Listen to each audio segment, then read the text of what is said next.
I recently asked what you guys would want me to make a video about, and tons of you asked me to post a video about black responses to e4. Now, this isn't going to be a top 5 openings in response to e4 type video, more of a few suggestions where I'll show you some different but solid alternatives to e4, e5. Let's jump right in. I'm going to start things off with the Sicilian defense. Now, I was a little bit hesitant whether or not I should include this one on the list because I do want this video to be directed more toward beginner players so that I could give them some solid alternatives to always playing e5 in response to e4. But the Sicilian, in my opinion, is a very sharp position, and it's one of the most heavily analyzed openings with tons of variations. So why did I end up putting it on the list? Well, it's because most people at a low level ELO would only know how to respond with e5. And by playing c5, you already throw your opponent off and force him out of his comfort zone. Now the Sicilian defense begins when black decides to respond to e4 with c5. But why does black make that move? Well, it's because he wants to challenge white over control of the center of the board. Now in this position, if white plays d4, black would take back, and his center control will be much better in the middle game because he still has both of the central pawns. The usual response for white here is knight to f3, followed by pawn to d4.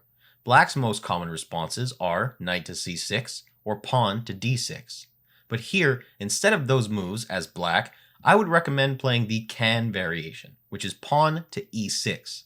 So, knight to f3 from white, black plays pawn to e6, white plays pawn to d4, black captures, white captures, and pawn to a6 from black, entering the Kann variation. What black wants to achieve by playing this move, even though at first it might seem just a little bit odd, is protecting this b5 square. So if black decides to push the d pawn, he can do so without worrying that white is going to develop a tempo with a bishop b5 check. The second reason is to prepare for a b5 push. Now usually players will use the Sicilian to play as offensively as possible to avoid a draw, as opposed to a Berlin, for example. The b-pawn push also allows black to put his bishop on this nice diagonal by playing b7. From here, the most common responses from white are going to be knight to c3 or bishop to d3. Now if your opponent decides to play knight to c3, you have a choice here to either go with the b-pawn push and bishop to b7, or you can prepare to castle on the king side. Like a lot of the things we're going to talk about today, it all really depends on your style of play. If you're an aggressive player, go with the pawn push, but if not, let's get ready to castle. One big problem in this variation that you won't see in the main line is that you can't play knight to f6 immediately because of this pawn push to e5. You need to move your knight once again to d5. White is going to exchange knights and play queen to f3, and black can't defend that pawn, so his position already looks bad. In the main line, you had played pawn to d6 instead of pawn to e6 to deal with that problem. Okay, so how is black castling here? Easy. By first securing that e5 square, and only after that would move his knight. To really secure that square, black is going to have to play knight to c6 and queen to c7. I would recommend you play both those moves before even thinking about moving your knight. So let's play knight to c6. White has the option to trade here, and if he does, you could take back with the b-pawn. But if white's not interested in trading and decides to castle as well, we could play bishop to e2. Black would bring his queen to c7, and next move, we would move the knight. Now if white decides to reinforce that e5 square by playing bishop to f4, now black can actually bring his knight to g6, because black would bring his queen to c7 after the pawn push. And if white decides to take the knight, black would recapture the bishop. Pawn takes on g7, and bishop takes back, and here black is in a much better place. He has this powerful bishop, the knight is under attack from 3 places, and black still has both central pawns and would have a pretty easy game from now on. If instead of knight to c3, white responds with bishop to d3, black can easily bring the knight out. Not because the knight can safely go to d5, but because if white pushes, this would actually be a big blunder from him. Can you see why? Queen to a5 check. And after white defends, black would be 1 pawn up, and white's position is very cramped. So these are the main ideas in the Sicilian defense Kann variation. I think it's worth giving it a try, even if the Sicilian is considered to be the most complex opening for black. You could still learn some valuable insights by playing it. Next up on this list, we've got the French defense. Now, I know I might get a little bit of hate here, especially because I said that this video was geared more towards beginners. But hear me out. I still think people really need to experiment with all types of openings before they find their style, and I really like the French defense, so I feel like I should include it on this list. Also, especially at the beginner level, you shouldn't focus too much on theory, and rather learn opening principles and see how they're applied in varied contexts. So don't be too harsh on me for giving the French a try. After e4, black plays e6. White plays d4 and black responds with d5. Ceci est la défense française. This is the French defense. From now on, white has three options: push the pawn, defend the pawn, or take the pawn. If they push the pawn, this is called the advance variation. And black's goal here is solely to target the d4 pawn, so they'll immediately play pawn to c5. White defends with pawn to c3, and now black's whole purpose here is to win that d4 pawn, so all the moves are going to be geared towards that goal. Black plays knight to c6. Now, white's whole purpose is to defend that pawn. They respond with knight to f3. So why is this pawn so important? Well, it's because that pawn is what holds together white's position. If that pawn falls, the e-pawn is going to fall as well, so white is going to lose their center control. Even though this position looks quite cramped for black, with a bad bishop, also called the French bishop in this position, the other bishop seems trapped as well. And the knight can't jump to f6, while white has a lot of space. Black has a pretty straightforward game, putting pressure on that pawn. Now what I like about this one is that you really don't have to know the in-depth theory behind it. Just focus on the moves that feel natural for black to attack this d-pawn. I won't get too deep into the theory, and I'll just present you with some possible outcomes here. So, what move do you think black should play here to continue the pressure on that d-pawn? If you're thinking b6, you've already got the hang of this opening. Now, the main line here is for white to play a3, preparing to push the b-pawn to deal with black's c-pawn, which is a real menace for white, and here as black, you can't allow that push to happen. Now, why do I say that? Let's say you play something like bishop to c7 because you want to castle queenside. Pawn to b4. And whatever you do, you will get even more cramped. If you take the d4 pawn, white takes back, and black loses all of their resources for attacking that pawn. And in the advanced French, whoever wins the battle over that pawn most likely wins the game. This is how important that pawn is. So, what I recommend after a3 is to not take the pawn, because this is going to require some general understanding of French theory. And we want to keep this as easy as possible. Instead, just push the pawn to c4. But wait, you might wonder, you spend so much time building attack on that d4 just to give up? Yes, because with that pawn push, you prevent the b-pawn push. You gain some space on the queen side, and now white is the cramped one. And thirdly, after you move your light square bishop, you can safely castle longside. Another reason why I recommend playing the French, as I mentioned in the Sicilian, is that, especially at a low ELO level, your opponent gets thrown off when you don't play e5 in response to e4, and you already made them leave their comfort zone. The main line is a3, but you'll also see a lot of players mistakenly continue to defend that pawn with bishop to e3. This is already a blunder that puts black in an advantage, because that bishop is defended by the b2 pawn, which can now be captured by black, threatening to also capture the rook. Knight to d2 is the only safe move for white, but black can capture yet another pawn with queen takes c3. And even if white tries to attack our queen with rook to c1 thinking they will at least capture one pawn back, our c-pawn, black would simply move their queen out of danger to a3, while also keeping the pawn protected, and black is already up 2 pawns. One thing that you should be really careful of here playing black is bishop to d3.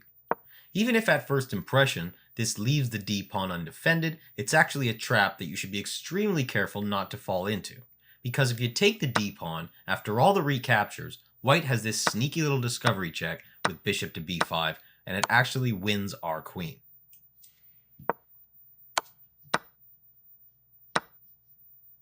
So, when you see white's light square bishop move, you can actually develop normally while also keeping an eye on that d-pawn.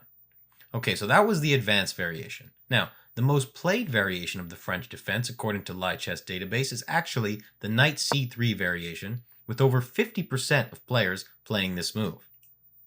Here, as black, you've got two options that I would recommend. First, if you don't want to overcomplicate things, just exchange pawns. And from now on, you can basically play anything you want. Or, you could play bishop to b3. With this move, black is putting pressure on the e-pawn instead of the d1, because the knight is pinned and cannot defend that pawn anymore. Now, again, the most played response here is pawn to e5. And this transforms into more or less of an advanced position with some changes in move order. Black would still play c5. We could encounter various possible moves from white here. Maybe he'll try to kick the bishop, a3, to where we would just trade. Bishop to e7. We're going to continue our development with knight to e7, and so on.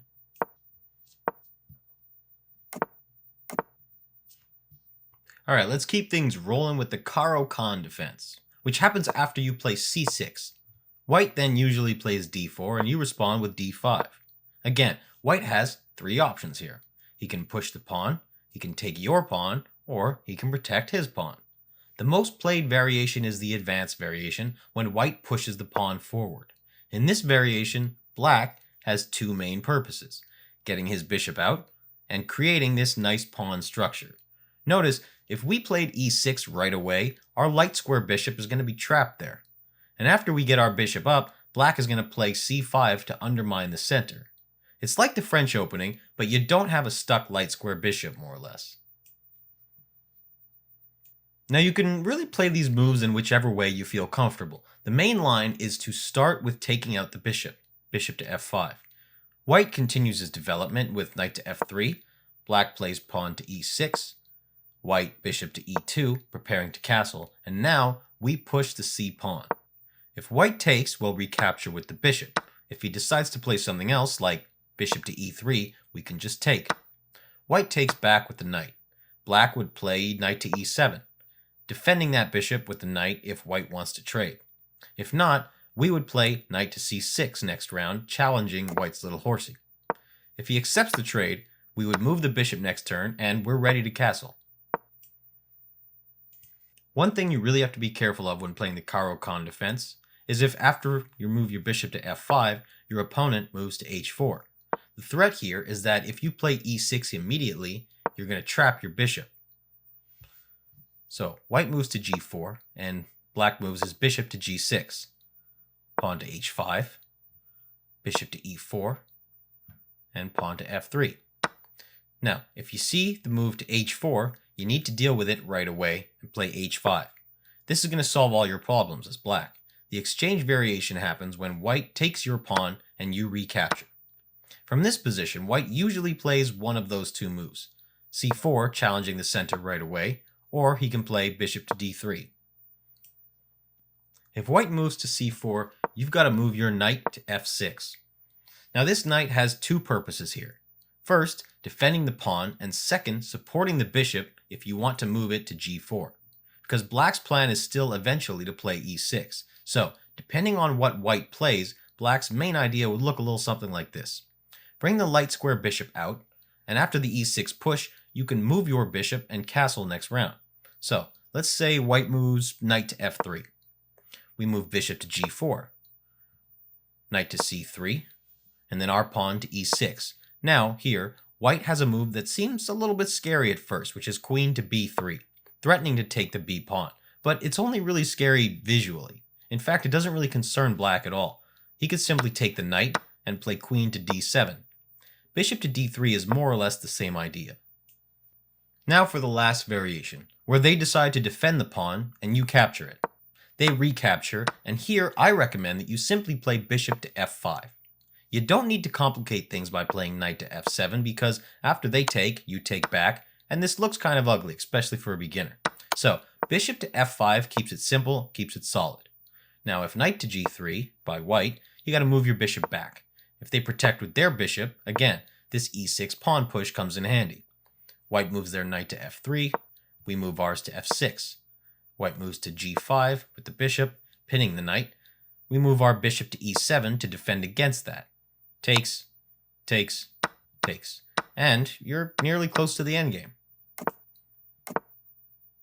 So, let's say you're already really accustomed to responding to e4 with e5, and you're a little bit hesitant to try a completely new defense. then one defense that I would recommend, which is very good for amateur players seeking a defensive strategy, is the Philidor Defense. The only real downside to this opening is that your pieces are slightly less active, but it's a very solid defense with few, if any, weaknesses. White moves pawn to e4, we move pawn to e5. White moves knight to f3, and then black defends with pawn to d6. One thing I like about this opening is that in the case of knight to c6 defending that pawn, and white playing the Ruy Lopez with bishop to b5, is if white decides to trade that bishop for the knight, black would have double pawns. And they would also lose that defense on e5. So this would lead to quite a sharp position from the start of the game, and we don't want that. Instead, in the Philidor, if they play bishop to b5 check, white has multiple ways of defending this. Bishop to c7, pawn to c6, all very natural development moves for black. The main line is the same with pawn to d4. From here, black has two main options, either to take the pawn or to play knight to f6, attacking white's pawn on e4. If you decide to take, which is the easiest way to play this position if you don't want to get too complicated, white recaptures and black is going to develop normally. Knight to f6. White then moves knight to c3. We move our bishop to e7. Castle's next turn. Pretty straightforward. If instead you decide to play knight to f6, then you should be careful of a few little tricks here from white. Now if they decide to take your pawn, it's very important that you don't take the pawn back, because white is going to be more than happy to trade queens, taking away the castle privilege from black. And it can also take the e5 pawn, while threatening a fork with knight to f7, and black is already having some major problems. Instead, black should capture white's pawn as well, and now white has no real way of kicking the knight out of there. If they play knight to c3, just trade knights. The most common response for white here is queen to d5, to which black would retreat his knight to c5. And the game is simply going to continue with development moves from both sides. Right. So, if white doesn't decide to take the pawn and instead decides to play knight to c3, black would play knight to d7, supporting his pawn on e5 if taken, supporting his knight. And can also jump on c5 if the d pawn is pushed. Bishop to c4 from white, we move our bishop to e7, preparing to castle. My final recommendation for a defensive response to e4 is the Pirc Defense. It starts with pawn to d6. White again responds with d4, taking control of the center. Black's main idea is to put his knight on f6. This is the reason for d6, because if white advances, black would exchange that every single time. Fianchetto his dark bishop, castle kingside, and then break open the center. One reason you should know this defense is that it's pretty straightforward, and you can usually play the same way no matter what the opponent plays. Black moves knight to f6. White cannot push his pawn here because it's going to be in a lot of trouble. White pushes pawn to e5, black takes, white takes, and black will exchange queens, denying white castling privilege. After playing knight to g4, black is both threatening to fork the king and the rook and the pawn on e5. So, white needs to defend against that fork, allowing black to be one pawn up from the opening. The most popular continuation here, for white, is knight to c3, and black continues his main idea, to fianchetto and castle, with pawn to g6. From here, white has quite a few options. According to Lichess database, the most popular are f4, knight to f3, and bishop to e3. If the opponent plays knight to f3, both players would continue their development without too many complications. Black moves bishop to g7, white's bishop to e2, black castles, white castles. Here, black's going to want to get the bishop out, ideally to g4 to trade it, and then move the knight to d7. If instead white decides to play f4, this is a very aggressive attempt from their part. His main idea is to break the king's defense by playing either pawn to f5 or breaking through the center with e5. Now in order to do that, he would also bring his knight to f3 and his bishop to d3. Black can still play the same moves even in this position. But after he castles, his plan is no longer to exchange his bishop because the bishop can be a very good defender for the f5 square. Instead, he's going to want to play knight to c6, reinforcing black's defense over the e5 square. Now, with the third possible continuation for white with bishop to e3, your enemy is usually going to move his queen to d2 and play bishop to h6. trying to remove your fianchettoed bishop and castle on the queen side. Now I would recommend here still playing bishop to g7, but to delay castling for a few more moves just to see what your opponent has in mind.